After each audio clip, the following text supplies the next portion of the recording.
ඉන්දියාවල ඩෙල්ලි වල තව iconic place එකක්. මේක කියන්නේ රෙඩ් ෆෝර්ට්. ඒ කියන්නේ මේක ලොකු ඉස්ට්‍රැක් තියෙනවා මේක. ඒ කියන්නේ පරණ බිල්ඩින් එකක්. ඒක ඒ කාලේ රජුරෝන් හදපු එක, රජෙක් හදපු එකක් වගේ.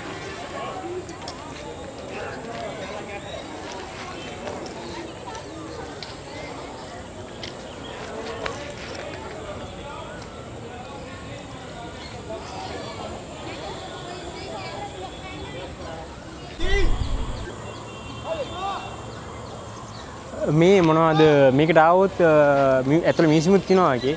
මිනිස්සුමුත් එක්ක බලනවා නම් INR 950ක්. විතෝට් මිනිස්සුම් බලනවා නම් INR 600ක් ගාණක් යන්නේ.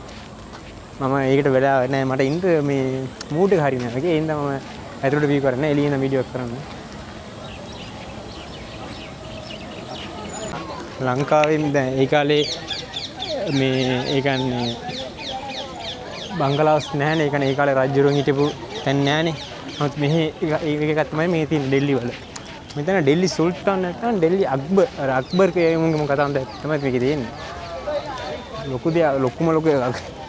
දැන් ඉස්සර අර යතරෝ ඉන්නේ මේකට මොනවද මේකේ ලොකුවට හාරලා මේකේ වතුර දාලා කිඹුර දාලා ඒක සින්නේ මෙතන තියෙන්නේ. මේක උන්ගේ බලකොටුව.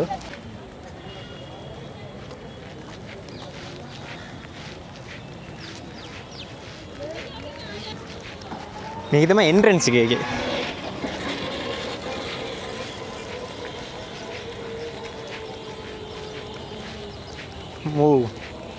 කොච්චර අඩි ගැඹුරක්ද තියෙන්නේ මේක. මේක තවත් ගැඹුර ඇතිනේ. අර දැන් කොච්චර කාලයක්ද මේක තමයි මේ ගාන කොහොම වතුර වෙනකොට ඉතින් මොනවා කියන්නේ.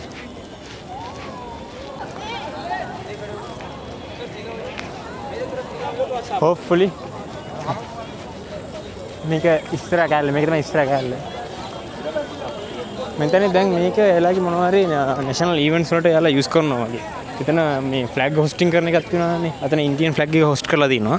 ඒකේ මෙතන ඉස්සර ෆ්ලැග් හොස්ටිං කරන එකක් තියෙනවානේ. මම හිතන්නේ මේ පැත්තේ යන එක දැන් බොරු වැඩක්. ඕ සම්පූර්ණයෙන්ම මේ වගේ තමයි තියෙන්නේ. ඒක අර ටිකට් ගත්ත කට්ටිය එක්සිට් වෙන තැන වගේ මම හිතන්නේ විදිහට. අතනින් හරි. එහෙනම් ඉන්දියන් සීරීස් එකේ බ්ලොග් එක රෙඩ් ෆෝර්ට් එකකින් ඉවර වෙනවා. බයි බයි.